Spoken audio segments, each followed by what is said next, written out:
Programa Diálogo com Edmo Bernardes. Um oferecimento. Unimed. Se você comparar, vai escolher Unimed. Shopping Santa Úrsula. Tudo para conquistar você. Luminus Cabelo e Estética. Cabelo e estética para homens e mulheres. E Pinguim Grill. Todos os cortes de carne do Barbacoa no Pinguim do Santa Úrsula. Começamos mais um Diálogo comigo, Edmo Bernardes, aqui no canal 20 da NET, a verdadeira paixão por Ribeirão. Hoje eu recebo a vereadora Gláucia Berenice e o professor da FEA USP, André Lucirton Costa. Nós vamos falar sobre a administração de Ribeirão Preto nesses últimos tempos. Fique conosco.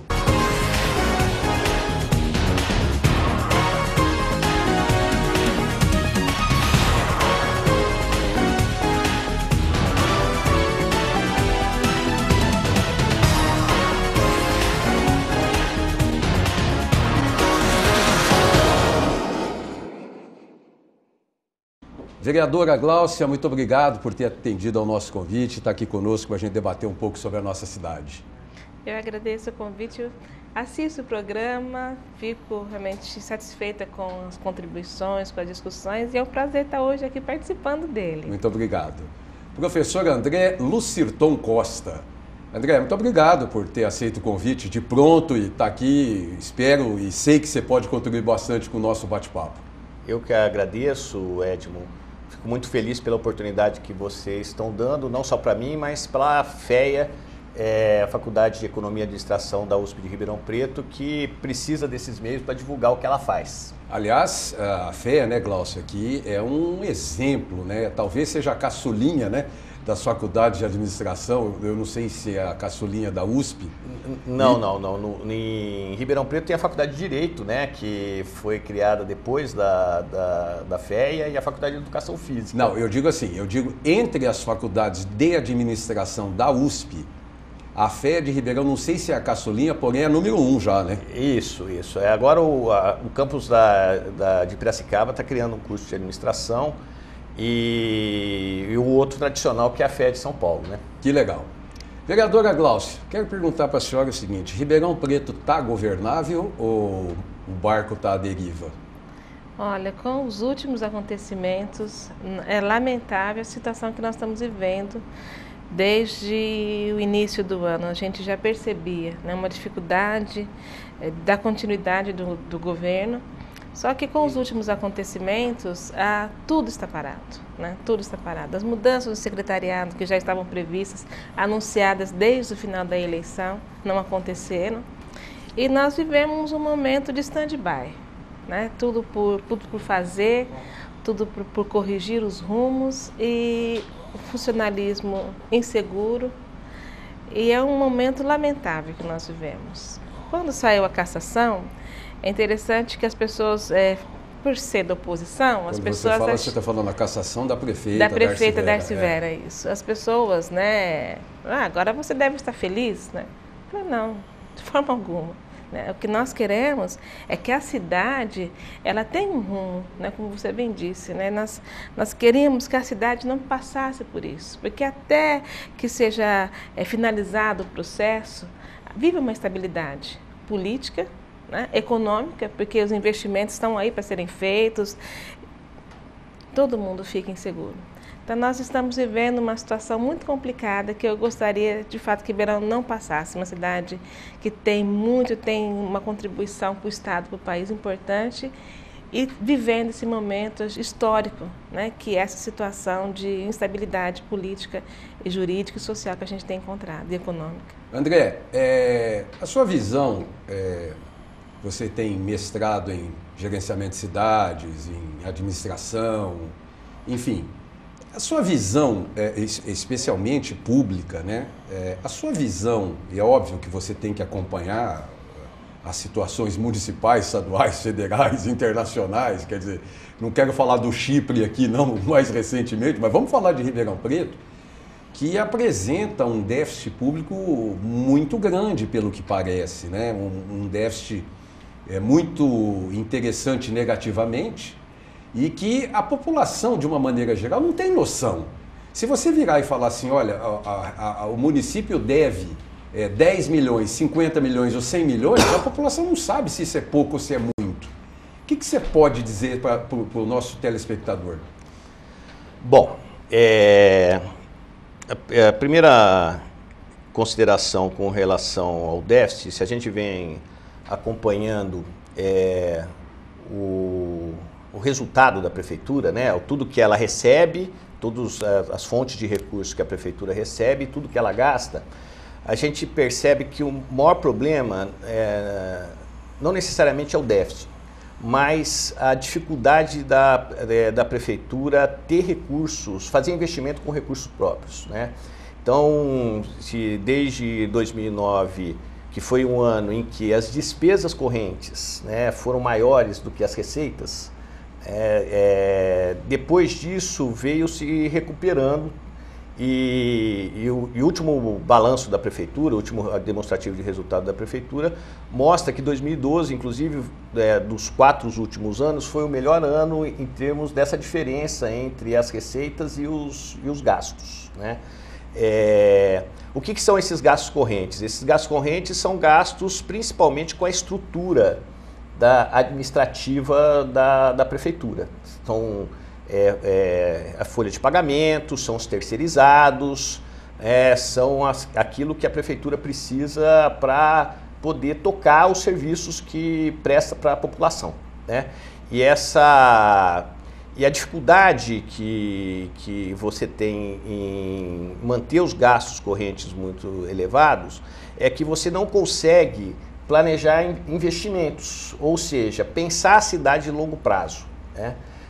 Há um argumento de que esses investimentos, na maioria das cidades brasileiras, elas são feitas por intermédio de convênios, principalmente com o governo federal e governo estadual.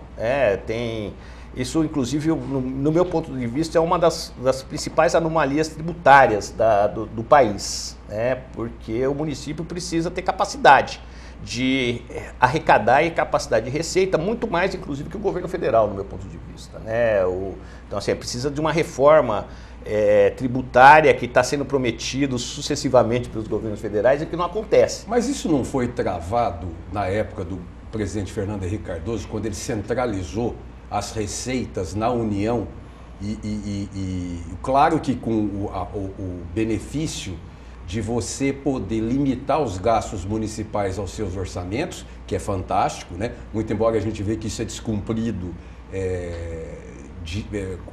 direto, né, por parte dos municípios, mas a centralização da arrecadação faz com que, vamos dizer assim, todos os prefeitos tenham que ficar indo pedir o pinico, ou eu estou enganado? Não está enganado. Mas não é efetivamente do governo do Fernando Henrique. Isso vem historicamente no país, desde a época do Getúlio Vargas, tá certo? Ele se aprofundou no regime militar e aí nós temos esse problema tributário que, para resolver, é um problema muito difícil, porque tem muitos interesses no jogo, né? Mas isso acontece, tá certo? E o pior de tudo é que se você se pegar os valores do desembolso da União, você vê que a União está se desobrigando em serviços que está gastando menos, né? Vou falar desobrigando, você está gastando menos em serviços que antes que demonstram um repasse para os municípios. Então, por exemplo, a saúde. Por incrível que pareça, o governo federal gasta menos com saúde do que gastava no passado, né, em termos de proporção com relação ao orçamento que ele recebe. Em compensação, os municípios, isso está aumentando. Mas a União, vereadora, não está jogando isso para a responsabilidade dos municípios? Não é o município que está tendo que se virar com a questão da saúde? Olha, com a municipalização, a tendência é que cada vez mais os municípios eles assumam a gestão, né? Mas e o orçamento? Sim, agora o orçamento, temos muitos municípios que o orçamento eles ficam quase que inviáveis. A receita, é o município que não produz receitas. Então tem municípios que dependem quase que exclusivamente dos recursos da União. Mas existem hoje outras maneiras que o município tem que repensar isso. Eu queria até retomar a questão do orçamento de Ribeirão Preto. O que nós temos visto é uma capacidade, a cada ano, a redução da capacidade de investimento, porque a máquina está muito pesada.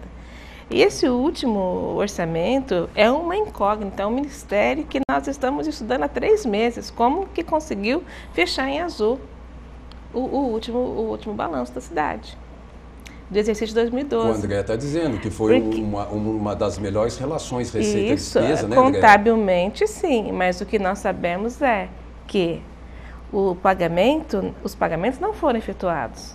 Eu vou falar do terceiro setor, que é uma área que eu transito bem. Como assistente social. Como assistente social, trabalho no terceiro setor há 25 anos. As entidades simplesmente não receberam os recursos de convênios e as subvenções, elas não receberam. Os pagamentos foram suspensos. Outros fornecedores também foram suspensos o pagamento. O salário dos servidores também não foi passado no final de dezembro. Na última semana de dezembro, eu recebi inúmeros telefonemas de servidores da educação. Olha, eu recebi R$200 meu salário. Ué. Como? R$200?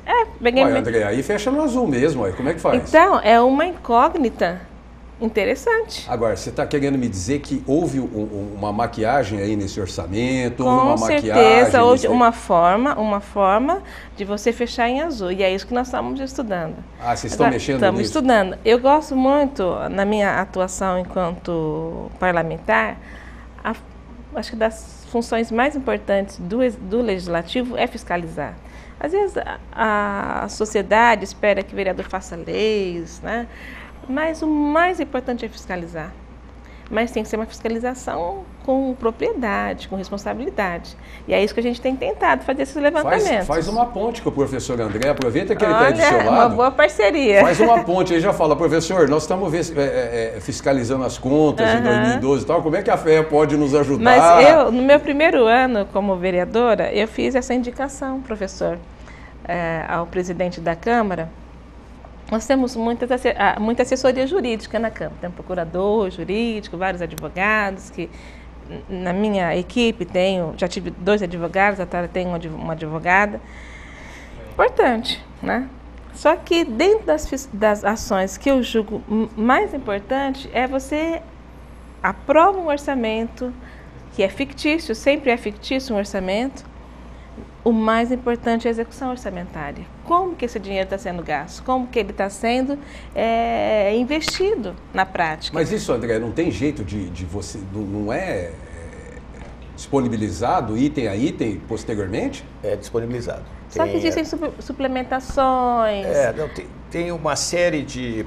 por exemplo, nesse orçamento tem um item denominado alienações, por exemplo, tá certo? O que a prefeitura alienou? Aí você precisa ir a fundo, com uma espécie de auditoria para saber... Explica para nós, para mim inclusive, para o telespectador. Alienação é venda de patrimônio público, tá certo? Então pode ser até, por exemplo, bens inservíveis, né, que ficou obsoleto e é vendido de alguma maneira. Mas até, pode por exemplo, vender alguma coisa sem a anuência da Câmara? Não pode. Então, mas você precisa, para fiscalizar, esse trânsito, vamos falar assim, né? Na verdade, existe uma lei da transparência pública que determina que as prefeituras coloquem isso de maneira visível, né? Tá certo? Nos sites, esse tipo de coisa. Apesar da prefeitura de Ribeirão Preto ter algumas informações, elas não têm informações detalhadas, né? Tipo resultado de processo de licitatório, resultado de processo de todo tipo, né, de contratação de pessoal, esse tipo de coisa. Mas assim, voltando um pouco a essa questão dessa diferença entre o resultado, né, as despesas correntes e as receitas correntes, né, que foi colocado, o problema não é só, assim, por que é que aconteceu, né? Porque ela tem um problema de caixa, a Prefeitura de Ribeirão tem um problema de caixa que acaba levando essas faltas de pagamento, né? Muito comum, você não consegue fazer dinheiro rápido, né? Por isso que teve esses planos aí, esses leilões de dívidas, né? Refis, né? O refis né? Que aliás, no meu ponto de vista, isso é um grande problema, porque leva ao contribuinte falar assim, por que eu vou pagar? Quem paga direito fala assim, eu vou pagar se eu esperar um determinado tempo, eu vou ter um desconto, tá certo? Ao invés de ser penalizado pelo meu atraso, eu vou ser beneficiado pelo meu atraso, né? Então, isso acaba levando uma inadimplência maior, tá certo? Assim, as experiências que tem mostram isso daí. Precisa tomar cuidado com esses refis, né? Mas o problema dessas despesas correntes é a falta de capacidade de investimento. Porque a falta de capacidade de investimento do município leva à dificuldade de pensar o município para o futuro. Esse é o grande problema, né? E aí, como eu estava falando, que as prefeituras alegam que não, a gente pega dinheiro no governo federal, a gente pega dinheiro no governo estadual, não precisa. Não é verdade. A maioria dos financiamentos, os financiamentos estão ficando cada vez mais técnicos, tá certo? De todas as ordens e cada vez menos políticos, né? Ou de interveniência política, né? Ninguém dá dinheiro porque o político foi lá e pediu mais. Os ministérios, os órgãos, de maneira geral, todos eles têm um processo técnico, tá certo? Que são auditados de toda maneira, que você precisa de um projeto técnico. Isso E além do projeto técnico do que você precisa para conseguir o dinheiro, você precisa de contrapartidas. O município, ninguém dá o dinheiro para o município se o município não tiver uma capacidade, primeiro, de honrar aquele financiamento e, segundo, de ter uma contrapartida proporcional ao empréstimo que vai receber. Posso fazer um adendo aí? Eu preferiria, se você pode anuir ou não comigo, eu preferiria que você dissesse o seguinte: antigamente, o financiamento, ou empréstimo, ou qualquer tipo de subvenção federal ou estadual, era feito em caráter político. Hoje, você tem que ter detalhes técnicos, contrapartidas, mas no fim precisa ter política. Na verdade, eu até gostaria de fazer uma... Pode falar, viu, André? Eu queria até para o professor poder me responder aquilo também que eu entendo, né? Posso estar equivocada. Eu acho que politicamente você abre portas, né? Você consegue agendar com o ministro, com o secretário da Educação, do Transportes, hoje pelo PAC, Ministério das Cidades. Mas se posteriormente você não conseguir fazer um projeto, elaborar, o município não tiver capacidade para elaborar os projetos dentro de critérios técnicos, esse projeto não vai ser viabilizado. É o que o André está falando. É o que a gente percebeu em alguns aspectos aqui em Ribeirão Preto. Algumas portas foram abertas, vamos dizer assim no popular, né, para as pessoas entenderem. Algumas portas foram abertas. Sim, mas agora nós precisamos de enviar o projeto. Mas Ribeirão, ele não tem diagnóstico, ele não conhece a fundo aquele problema. Ele não tem um corpo técnico capaz de elaborar um projeto. Eu vou voltar, eu tenho que só chamar um intervalo. Eu vou voltar, aí vocês voltam, pode voltar aí mesmo, tá? Dá sequência nisso, eu só tenho que dar uma interrompidinha, tá? Eu vou chamar um rápido intervalo, eu quero lembrar, vocês vão ver umas imagens aí das obras do hospital da Unimed, que está sendo construído ali na zona sul da cidade. Hospital com rápido construção, as obras estão em franco desenvolvimento. Previsão para o final de 2014, a Unimed já tem um hospital modelo, um hospital padrão aqui em Ribeirão Preto. Muito legal esse hospital da Unimed. E também as novidades que estão chegando aí no Shopping Santa Úrsula. Tem muita coisa chegando no Shopping Santa Úrsula. Shopping gostoso, shopping agradável, shopping da cidade. Para mim, é super agradável. Cada vez que eu vou ao Shopping Santa Úrsula, está uma delícia, cada vez mais gostoso. Daqui a pouquinho a gente está de volta.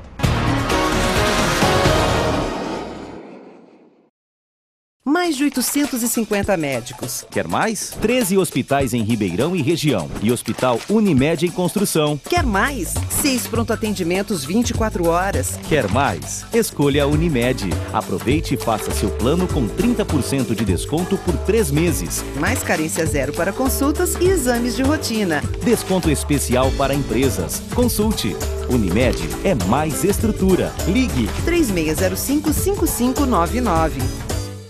Agora você junta a fome com a vontade de beber. Novo Pinguim Grill no Shopping Santa Úrsula. Todos os cortes especiais de carnes do Barbacoa e o chopp do Pinguim num só lugar. Chopp do Pinguim. E as carnes do Barbacoa no mesmo lugar. Imperdível. Todo o brilho que você merece ter. Cuidar da beleza com prazer. Um novo estilo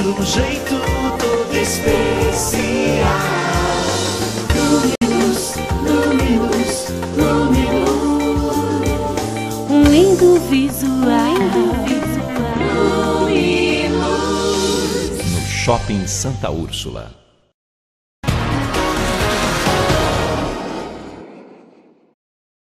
Estamos de volta para o segundo bloco do nosso diálogo aqui no canal 20 da NET Ribeirão.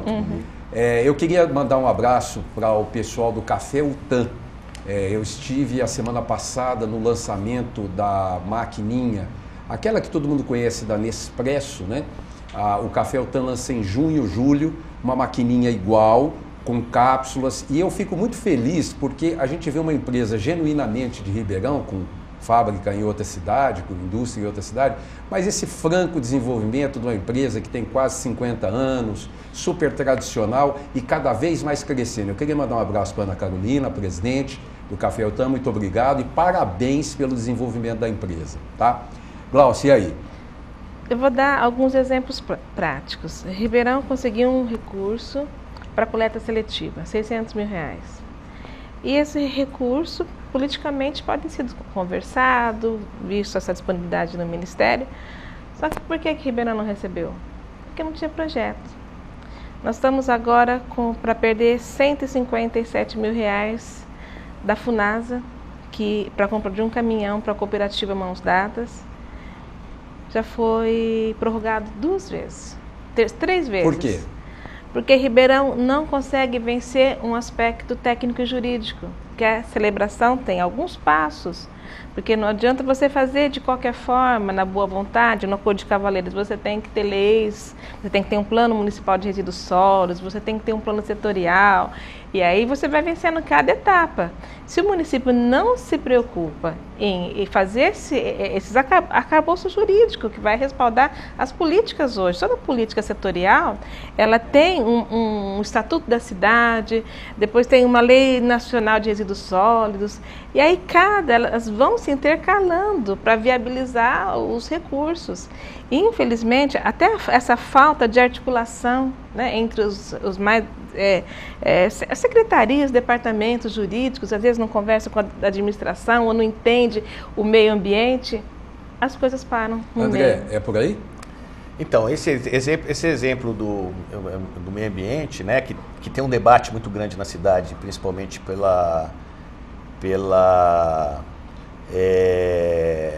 essa relação dos resíduos sólidos, né, na verdade, o contrato do resíduo sólido de maneira geral, existe uma lei, que é uma lei nacional de saneamento, que os municípios precisam ter um plano municipal de saneamento.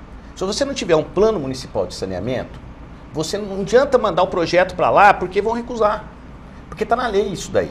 Então vai aparecer num procurador público, ele vai falar assim, não, mas para emprestar dinheiro deste órgão, do Ministério da Cidade, para o município de Ribeirão Preto, para fazer um plano de drenagem urbana, tá certo? Você precisa do plano municipal de saneamento, que o plano de macrodrenagem está no meio. E Ribeirão Preto não fez. Não fez não fez dos resíduos sólidos, está essa discussão toda há muito tempo. E tem um prazo em lei que até 2013 precisaria estar pronto todos esses planos. Não sei se isso vai ser prorrogado, né? Que a gente tem também uma tradição de prorrogar esse tipo de coisa. Mas em todas as áreas está acontecendo uma coisa desse tipo. Né? Então, assim, para você estabelecer para uma política pública que você transfere dinheiro da União para o município, você precisa de uma lei aprovada pelo Congresso e essa lei estabelece as diretrizes que o município precisa cumprir, e essas diretrizes são técnicas. E esse sistema jurídico, tá certo? O país conseguiu estruturar um sistema jurídico que está controlando o setor público. Tem diversas deficiências, de vez em quando a gente escuta algumas deficiências, né? Mas que acontecem com relação ao setor público, mas essas coisas estão ficando cada vez mais técnicas. O que é bom, né? Porque você evita de uma interveniência política que transfere dinheiro e esse dinheiro some. Então você precisa estar vinculado a um projeto técnico, um cronograma, com todas essas características que esse projeto tem, para poder haver que o recurso seja realmente usado na finalidade que ele foi usado. Agora, eu coloco para vocês dois o outro lado também, porque a Prefeitura de Ribeirão Preto, a figura da prefeita de Ribeirão Preto, também não tem medido esforços para ir atrás de dinheiro. Então, eu peguei, tem um jornal A Cidade aqui da semana passada, o jornal A Cidade, que diz assim, com relação àquele trevão lá da Anhanguera, viu, André? Aquele lá com a Castelo Branco, com a Abrão Assede, aquela confusão, olha lá, o congestionamento, o jornal A Cidade colocando isso vai acabar. Quer dizer, o governador Geraldo Alckmin esteve aqui a semana passada e anunciou 150 milhões de reais em um prazo, parece que de 2 anos, né? Para execução de não sei quantas alças, não sei quantos viadutos. 20 alças e 8 a 9 viadutos. Agora, para aprovação de um projeto dessa ordem, se de 150 mil tem que ter detalhe técnico, o de 150 milhões também. E parece que foi feito entre a concessionária, a permissionária que explora. Autovias? Eu não sei se Autovias e município e não sei quem foi feito e foi aprovado. A TESP teve todo um conjunto, né, para pensar e estruturar. Mas eu quero até voltar numa outra questão, que é a necessidade... o que eu estou levantando é que há então estudos técnicos e que são enviados estudos técnicos também. Não podemos deixar que não são, que tudo não é feito. Mas não na urgência que o momento hoje exige. Por isso que eu acho que nós precisamos cada vez mais, o administrador, tenho certeza, tenho convicção, nós estamos precisando de lutar pela eficiência do serviço público. Aquela história, aquela cultura brasileira, sabe? Então eu ganho, né, uma eleição, aí eu trago aqueles que me conduziram ao cargo. Cada vez mais nós temos que lutar pela meritocracia. E é um conceito ainda muito desvinculado, não do serviço público que chegou ao serviço público, o servidor que chegou através do concurso. Mas quando você pensa em cargos de confiança, quando você pensa em algumas chefias, você vê que esse critério ele é totalmente desconsiderado. Glaucia, mas como é que nós fazemos com essa relação salário? Eu não vou conseguir pegar o André, uma pessoa com formação, com diplomas, com especializações, com experiência, quanto que ganha o secretário? Não sei te dizer. 5 mil, 7 mil? 7 mil. Eu não vou conseguir botar um cara bom para ficar lá 24 horas por dia, André. Agora, nós tentamos aumentar o salário dos secretários, a Câmara tentou e foi rejeitado pelo Executivo. Né? Então, quando foi isso? No final do ano de 2011. Como é que foi a proposta? A proposta foi de aumento do salário dos secretários, subsídio dos vereadores, dos secretários e da prefeita. E a prefeita vetou dos secretários e o próprio dela, né? Então, até por reclamação dos secretários, por essa visão, né? Então, até essa questão é uma questão importante, que existem maneiras de você equacionar. Mas dentro do serviço público, existem muitas pessoas que se especializam, muitos profissionais de carreira, que às vezes eles são preteridos, eles ficam ali encostados, porque tem um apadrinhado da política. Em geral. André, é uma solução você procurar pessoas especializadas dentro da própria administração? Olha, eu acho que vou comentar primeiro a discussão anterior, claro, tá certo? Claro. Eu acho que a capacidade de realização, de proposição de projetos da prefeitura é muito baixa. Muito baixa. Esse projeto aí, assim, olha, estou para te falar que só saiu porque a concessionária está envolvida nesse processo das alças que foi citado aqui. Lá do Trevão. A prefeitura ela não tem sistematizado um setor que consiga, que deveria ser na Secretaria do Planejamento, tá certo? Que consiga captar as necessidades das outras secretarias e propor projetos consistentes e tecnicamente baseados, com base técnica. Né? Eu não vejo essa organização dentro da prefeitura, eu não vejo essa estrutura organizacional dentro da prefeitura. Tá certo? Essa é a primeira consideração que eu tenho para fazer. Né? Apesar de eu reconhecer o esforço da prefeita em buscar projetos. Só que ela teria muito mais... Recursos, né? Buscar recursos. Buscar recursos, perdão. Projetos, buscar recursos. Mas ela teria muito mais eficácia na busca dos recursos se ela tivesse os projetos, tá certo? Ela vai com a cara e com a coragem, na maioria das vezes, tá certo? Se ela tivesse projeto, ela saberia onde buscar com mais precisão e teria uma oportunidade melhor de sucesso nas empreitadas delas para buscar isso daí. Essa é uma consideração, né? Mas ela é guerreira nesse sentido de buscar o projeto, né? Eu reconheço isso. A outra questão, que é a questão do funcionalismo público, primeiro eu quero um estudo que precisa ser feito de desmistificar essa ideia que servidor público ganha mal, tá certo? Isso daí precisa fazer um setor por categoria e por competência, né? Que é o que faz a empresa. Né? Então, se você pegar o que a pessoa faz, qual que é o salário médio do mercado, você vai ver que tem bastante categoria que está ganhando mais do que o mercado estabelece, outras não. Por isso é que está tendo enorme procura por cargos públicos, concursos e concursos com milhares de pessoas procurando. Isso é uma distorção que acontece no Brasil de hoje. Na relação setor público-setor privado. Quando eu me formei, já faz algum tempo,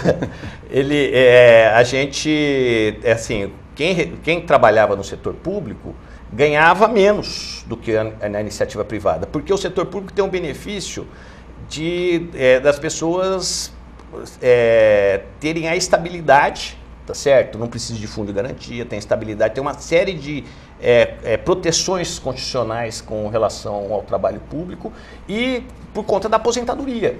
Essas duas coisas, se você levar em consideração, você vai perceber que o salário nominal é menor, mas em longo prazo o servidor público ganharia mais. E há uma distorção com relação ao setor público nesse sentido. Apesar de eu reconhecer que, por exemplo, para secretário o salário é baixo. Né? Para médico, tá certo? O salário é baixo. Né? Inclusive tem uma lei para a vereadora Gláucia, né, de isonomia salarial, que eu acho que a Câmara podia rever.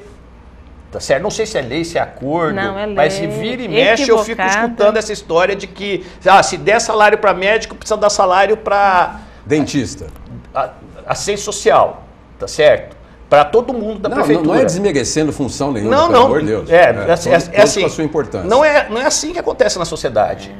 Se você for para o mercado de trabalho, tá certo? Não é isso que acontece. Tá certo? E aí o sindicato vende isso como uma conquista, desculpa, vereador, o sindicato vende isso como uma conquista que, no meu ponto de vista, não é porque denigra a imagem pública, tá certo? Porque você cria um castelo, tá certo? Que é diferente da sociedade. Mas qual é a solução, vereadora? Nós precisamos de revogar a lei da isonomia. Eu sou assistente social, tenho a minha categoria profissional, mas eu tenho uma visão totalmente diferente. Explica para o telespectador o que é essa lei da isonomia, fazendo um favor. A isonomia, qualquer profissional de nível universitário, eles pertencem a uma só categoria salarial. Então, hoje nós temos a falta de médico. Quer dizer, o que determina o salário dele é a hora, a carga horária, então? A carga horária e a formação, cargo nível superior ou não. Agora, nós precisamos de... a questão da saúde de Ribeirão Preto, um dos grandes problemas, não quero falar a questão da gestão, que eu acho que é um problema importante, mas também nós não conseguimos cumprir ali o quadro de funcionários. Nós não conseguimos. Por quê? Todas as cidades do entorno de Ribeirão Preto, o salário de médico é bem mais alto que de Ribeirão Preto. Agora, com a complexidade da saúde de Ribeirão Preto, é lógico que o médico vai procurar trabalhar em Serrano, em Sertãozinho, porque lá ele vai atender e vai encaminhar aqui para Ribeirão Preto. Né? Então, é uma necessidade urgente. Nós tivemos essa discussão há 2 anos atrás na Câmara Municipal, mas não avançou. Não avançou porque aí também entra a questão do sindicato, ainda toda uma pressão que virou um tabu. Essa questão da isonomia virou um tabu. Já eu quero falar da Câmara. Ô André, então esse plano de carreira não é bem-vindo na administração pública? Que todo mundo fala, tem que ter plano de carreira, plano de salário, plano de não sei o quê, então não é bem-vindo. Olha, você precisa ter um mínimo de estrutura objetiva para você definir como é que as pessoas vão ascender dentro de uma estrutura organizacional, principalmente pública, né? Então você precisa ter definido os cargos, qual que é a competência dos cargos, qual que é o salário dos cargos. O que se discute não é o plano de cargo e salário, é como que ele é feito, né? Quais são as regras dele. Então assim, você tem que entrar no detalhe da regra, né? Não é no atacado. Então assim, ele existe, ele precisa ser melhorado. É isso que nós estamos discutindo. Agora, deixa eu dar uma sugestão para a doutora Gláucia aqui, da vereadora Gláucia, que é uma outra coisa também que passou batido um pouco nessa última campanha eleitoral, que é fazer cargo de dedicação exclusiva para o pessoal da área da saúde. Tá certo? Eu acho que isso vai resolver um dos problemas da saúde. É verdade.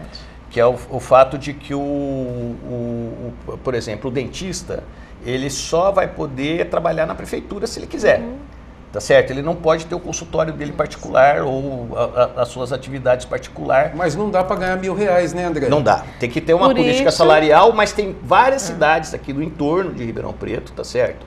E eu vou destacar Altinópolis, né, que já fizeram esse tipo de política com resultado bastante significativo. Legal. Eu vou chamar o intervalo. Daqui a pouquinho você viu que o papo está super agradável, está super gostoso, esclarecedor com relação a Ribeirão Preto. Daqui a pouquinho a gente vem para o último bloco do nosso diálogo aqui no canal 20 da NET Ribeirão. Até já.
A Macrolux Decor traz uma nova e versátil opção para você montar sua casa ou escritório de acordo com seu espaço, necessidade e estilo. Conheça a linha EvoluKit, com móveis modulares, práticos e modernos. A Macrolux Decor também conta com completa linha de iluminação, poltronas e cadeiras para compor ambientes charmosos e aconchegantes. Venha conferir as novidades. Avenida Maurílio Biagi 410. Fone 3916-4121. Macrolux Decor, seu espaço diferente.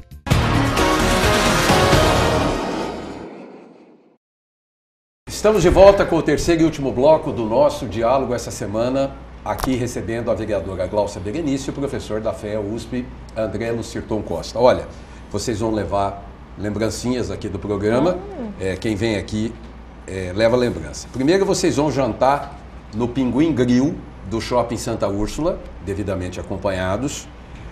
O Pinguim Grill lá do Shopping Santa Úrsula, que é o único pinguim de Ribeirão dos Três, que tem os cortes de carnes do Barbacoa, aqueles cortes super selecionados, super especiais. Então vocês vão lá, tá aqui o vale para vocês irem lá, devidamente acompanhados, jantar lá no Pinguim Grill do Shopping Santa Úrsula. Também, já que vocês vão no Santa Úrsula, aqui está um kit preparado pelo Shopping Santa Úrsula, que tem uma massagem relaxante no Buda Spa, vocês pré-agendarem, por favor. Um café no Doc Café e um doce no Ice by Nice, a nova Ice by Nice lá em cima, perto do cinema, para vocês também.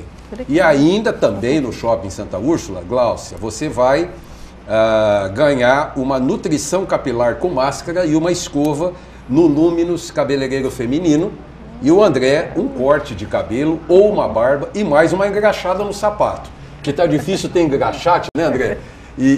Então lá é muito gostoso para engraxar, para dar aquele momento. Então vocês vão passar momentos ótimos aí lá no Shopping Santa Úrsula, viu? Muito obrigada, que gentileza. E vocês vão ver aí imagens da Impressione Gráfica e Café do Shopping Santa Úrsula.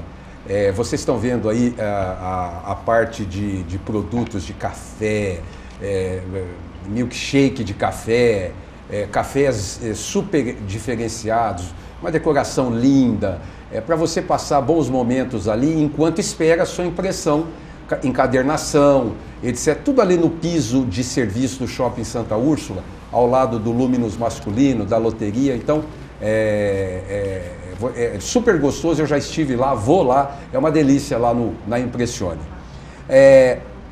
E nós não poderíamos também deixar de falar do que é que pode estar atrapalhando. A Gláucia começou falando, o André não se manifestou, e eu queria começar por você, André. Esse momento eu não posso dizer de cassação, porque um início de cassação, e pode ser que seja revogado pelo tribunal, e eu já tive dando uma mexida aí, isso deve acontecer nos próximos 45, 60 dias, o tribunal em São Paulo deve julgar a cassação da prefeita, se absolve ou acolhe o voto aí, a decisão do juiz Eber, aqui em primeira instância em Ribeirão. Esse momento político atrapalha também, André? Isso é complicado, porque nesse momento, ainda assim, a prefeita foi a Brasília e trouxe 350 milhões de reais, né, para o município, que nós vamos falar daqui a pouco, mas atrapalha a situação política perante a Câmara Municipal, perante o munícipe, perante aos outros poderes, as instâncias superiores. Olha, primeiro eu tenho que manifestar o meu respeito pelos votos da prefeita, né? Na verdade, houve um processo eleitoral que acabou elegendo, tá certo? E dentro desse processo parece que algumas manifestações, tá certo, de alguns processos ilegítimos foram parar na mão da promotoria e depois julgado em primeira instância aqui em Ribeirão Preto. É óbvio que isso cria um certo clima de instabilidade, tá certo? No sentido político, né? Porque a prefeita vai continuar, o promotor recorreu da liminar que ela conseguiu, então fica esses trâmites jurídicos, né? E todo mundo fica se perguntando o que vai acontecer, acaba gerando uma certa insegurança, e o que não devia acontecer, porque as pessoas só são culpadas depois de julgadas, né? Então, na verdade, todo esse processo que se passa na justiça, ela é para mostrar se eventualmente houve algum dolo ou não, julgado por um poder competente para fazer tal análise, né? Então, assim, existe uma certa dificuldade administrativa, mas eu acho que isso não está atrapalhando. Gláucia, minha vereadora, a senhora que está lá dentro da Câmara Municipal, a senhora que está com o munícipe, como é que está a situação? Olha, eu posso dizer do esforço que os vereadores têm feito, no sentido de que a cidade continue, que os projetos sejam votados, que as ações parlamentares não fiquem paralisadas. Porque sempre quem perde é o município, né? A penalização sempre é com o município, com serviços que ficam. A gente sabe que tudo fica stand-by, mas nós podemos, nesse momento, como bem disse o professor André, só depois de transitado e julgado, que ela vai, de fato, estar cassada ou absolvida. Por isso, né? Eu achei muito importante a decisão do juiz em mantê-los no cargo, porque isso ia virar uma bagunça. Até o tribunal julgar, ninguém é culpado de absolutamente nada. Com certeza. Agora, a Câmara Municipal mudou a cara da Câmara Municipal, porque a Câmara Municipal até o fim do ano de 2012 aprovava tudo que vinha da prefeitura. Até veto, aprovava veto, inclusive, a Câmara Municipal. Isso. Começamos 2013, não aprova mais nada, agora tem um monte de gente contra. O que está acontecendo na Câmara, vereadora? Na verdade, ainda nós temos dificuldades, né? Porque hoje eu tentei emplacar uma CPI e não consegui. As dificuldades continuam. CPI do quê? De superfaturamento em compra de refeições, né? Então, eu só consegui 7 votos. Então, a base governista está muito bem obrigada, muito bem articulada, né? Agora, eu acredito que o desgaste de alguns projetos que foram votados às pressas, sem discussão prévia, como foi a questão do IPTU, o desgaste que caiu sobre a Câmara Municipal, né? Tudo isso levou-os a refletir. Né? A forma como a população reagiu ao aumento do IPTU estava na nossa mão. Nós poderíamos ter feito, de fato, que aquele projeto não fosse votado. Foi 9-11, foi uma votação muito estreita. Eu acho que tudo isso levou a Câmara a repensar. De alguma forma, nós estamos vivendo essa questão da governabilidade, então o Legislativo fica um pouco, bem controlada nas minhas palavras. Muito atrelada ao Executivo, votando sem refletir muito, mas o que eu sem acho consultar curioso, as bases. o que eu acho curioso, deixa eu falar aqui para a senhora e falar para o professor André, o que eu acho curioso é que foram lá, votaram a aprovação do IPTU e vão embora que nem um rolo compressor. Porque teve uma eleição no final de outubro, um segundo turno no final de outubro, em 2 meses, aprovou-se o aumento do IPTU. Aí chega em janeiro, fevereiro, quando a população começa a chiar, tem vereador que voltou atrás, eu não estou entendendo isso, vereadora. Como é que aconteceu essa história de lá, vai no rolo compressor, e aqui eu mudo de opinião? Como é que faz? A própria mudança que nós estamos vivendo hoje na sociedade que está acompanhando a vida legislativa. Hoje as redes sociais, né, elas estão aí, a cada momento tem uma atualização, a cada momento tem alguém fazendo um comentário, postando uma intervenção, e isso tudo tem que trazer diferença, tem que fazer diferença, porque eu acho que foi a grande chance do exercício da cidadania, vamos dizer, ainda uma cidadania virtual, né, porque quando você faz um movimento de protesto mesmo, as pessoas não aparecem, né? Vão lá uma meia dúzia de gato pingado, digitando, teclando, todo mundo assina abaixo-assinado, se posiciona, mas já é um exercício de cidadania. Tudo isso tem feito com que os vereadores eles repensem um pouco mais, porque não está tão distante aquilo que se vota, aquilo que se pronuncia na tribuna na Câmara e aquilo que chega hoje aos ouvidos dos eleitores. Professor, planejamento, é isso que o senhor quer? É isso que o senhor sugere? Quer dizer, precisamos, além de ter bons técnicos para tocar uma solicitação, porque o problema, você vai lá, pega 350 milhões. Como a vereadora disse, a gente perde, acaba perdendo por falta de projeto, por falta de detalhes técnicos, por uma série de coisas. O que nós estamos precisando para crescer, já que dinheiro não tem investimento local, não sobra para investimento local? Esses 350 milhões foram mobilidade urbana. Do PAC de mobilidade urbana. Esses 350 milhões tinham um projeto vinculado, que é o projeto que foi licitado, tá certo? Do novo transporte coletivo de Ribeirão Preto. Então foi no bojo desse projeto que nasceu esses outros projetos. Apesar desses projetos serem viadutos, eles tiveram uma série de coisas, tá certo? Já tinha alguém discutindo essa história da mobilidade desde do transporte coletivo, né? Então, assim, eu queria ressaltar isso daí também, né? Quando a gente fala em transporte coletivo, nós estamos falando em viadutos, rotatórias, nós estamos falando de mobilidade. Não é só ônibus, não. O transporte público não é ônibus, não. Hoje em dia, o que a gente conhece como mobilidade é tudo isso, né?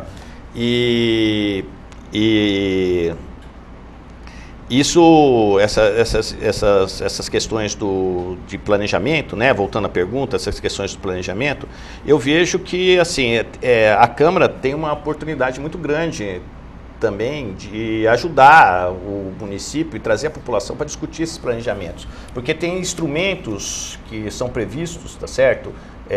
Constitucionalmente, né? Como o PPA, a LOA, o orçamento. O orçamento é uma lógica de planejamento.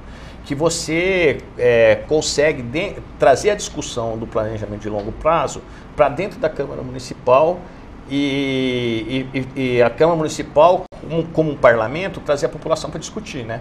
Então eu vejo que, assim, na verdade, é uma falha conjunta dos poderes, tá certo? Essa dificuldade de planejamento que Ribeirão Preto tem. Porque os instrumentos para participação existem. E tem uma outra questão também que eu julgo muito importante. Quando o orçamento chega para ser votado na Câmara... A calma da vereadora, Wellington, a calma dela, a vozinha baixinha dela, você está pondo o volume dela lá no máximo, né? Que a calma dela, eu vou falar uma coisa para você. Dá sono? Não é que dá sono, não. É que essa tranquilidade, essa serenidade, nós já estamos aqui no pico da discussão e a senhora muito em paz. Obrigada. Mas um dos problemas grandes que eu vejo, que o orçamento ele tem que ser técnico. Aí uma discussão técnica, ela tem que estar embasada num diagnóstico feito do que a gente quer, onde nós estamos, para onde a gente quer ir. E aí no bojo da lei do orçamento, chega um remanejamento de 20%. Aí eu acho, não é técnico esse orçamento, porque dentro do que se previu de gastos, de investimentos e o custo do município, você pode remanejar 20%, é muita coisa. Por isso que eu acho que falta a seriedade, muitas vezes, do gestor de fazer de forma muito técnica, muito embasada naquilo que você levantou em termos de necessidades, dentro de uma visão real das necessidades do município. Porque aí no meio do processo, durante o decorrer do ano, você vai mudando as prioridades. 20% de um orçamento de 1 bilhão e 700 mil são 380 mil, quase 400 milhões. É muito dinheiro para ser remanejado. Mas o que tem sobrado hoje de investimento para Ribeirão Preto em quase 2 bilhões de reais? Quase nada, porque que é o que o André falou desde o começo, o comprometimento, o mau uso, a má destinação desse dinheiro, né? Porque para não entrarmos aqui em... Não sei se má destinação, né? A destinação é uma palavra, mas existe uma política equivocada, tá certo? Porque... uma política administrativa, tá certo? Equivocada, porque é preciso ter uma certa reserva para investimento. Esse é o argumento.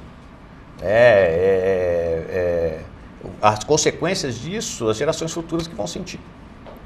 Uma questão da falta de investimento. A política de habitação no município. Hoje, nos últimos anos, Ribeirão não tem colocado R$1 no orçamento para a política de habitação no município. São todos recursos externos. Então, nós precisamos de ter uma política habitacional... Tanto são que o governador, nesse anúncio a semana passada, dos 150 milhões para o Trevão, anuncia que está tendo um investimento do Estado em 2.000 habitações em Ribeirão Preto. Ainda, né? Olha, só do Estado, sem contar os federais da Minha Casa Minha Vida. Aí você pensa no déficit, que a priori eram 800 mil aí de casas. Foi feito um recadastramento, baixou para 20 mil. Puxa vida, nós sempre trabalhamos com um número de 80 mil déficit habitacional de Ribeirão Preto. Então, é uma política habitacional equivocada. Nós nem sequer tínhamos um panorama da cidade. Qual é a demanda reprimida da cidade? Então, nós precisamos de pensar, quando a gente fala que da falta de planejamento, é porque, de fato, nós ainda vivemos em situações pontuais, aquilo que vai aparecendo, aquilo que a gente vai construindo a partir das oportunidades. E aí entra, né, um elogio à prefeita Darcy Vera, que é uma mulher que não tem medido esforços, ela vai mesmo, ela vai atrás, e ela vê o caminho e ela vai atrás. Só que não basta só isso, né? Porque é a política do apagar de incêndio. Se a gente consegue, né, ter uma política clara, olha, qual é o diagnóstico da habitação em Ribeirão Preto? Vamos ter coragem de implantar os instrumentos urbanísticos, vamos ter coragem, sabe, de enfrentar a questão da especulação imobiliária. Vamos fazer uma lei de desocupação de solo que, de fato, vai fazer com que a cidade ela cresça de uma maneira sustentável. Aí a gente vai fazendo picadinho, sabe, de acordo com a pressão, às vezes, de uma lei que tem um prazo federal, que se Ribeirão não aprovar essa lei, os recursos federais não poderão chegar ao município. Então, a toque de caixa, a Câmara não tem condições de analisar profundamente aquela lei, mas é obrigado, porque se não votar, vai perder. Então, é uma coisa em sequência da outra, e aí a discussão, ela fica desqualificada. Bom, eu quero colocar aqui à disposição, nós estamos chegando no final do programa, a FEA USP, eu estou colocando à disposição, né, André? Eu acho que a Câmara podia, nós temos aí um exemplo de universidade, de profissionais, de gente competente na FEA USP, está aqui o André dando a sua contribuição para a gente. Eu acho que poderia ser usado muito mais nesse sentido pelo município, se for do interesse da Câmara, etc., que isso possa ser feito, né, André? E é possível convênios, é possível essas coisas, É possível. Né? Nós, inclusive, estamos lançando um centro agora, é um Centro de Estudos em Finanças e Economia Regional, que está no site da Fundace. Nós estamos produzindo trabalhos, tá certo, sobre a região administrativa de Ribeirão Preto, né, não só o município de Ribeirão Preto, e que eu convido a todos a visitarem, tá certo, é fundace.org.br. André, muito obrigado por ter trazido sua contribuição e vou explorar mais vezes, hein, por favor. Tá, sabe, muito obrigado, eu que agradeço o convite, agradeço também os brindes, né, como você falou, tá certo, que eu recebi, gostei muito, que bom. Vou apreciar. Que bom. Vereadora, muito obrigado pela gentileza, pela fineza, pela delicadeza de participar conosco e trazer essa sua contribuição. Eu agradeço, foi muito importante esse espaço aqui de discussão, aprendi bastante e obrigado pelos mimos, né? Meu aniversário de casamento, eu vou com meu marido. Oba, que bom. Aproveitar esse momento. Muito obrigada. Eu agradeço a todos os telespectadores. Semana que vem a gente está de volta com o nosso diálogo aqui no canal 20 da NET, a verdadeira paixão por Ribeirão. Tenham todos uma boa noite.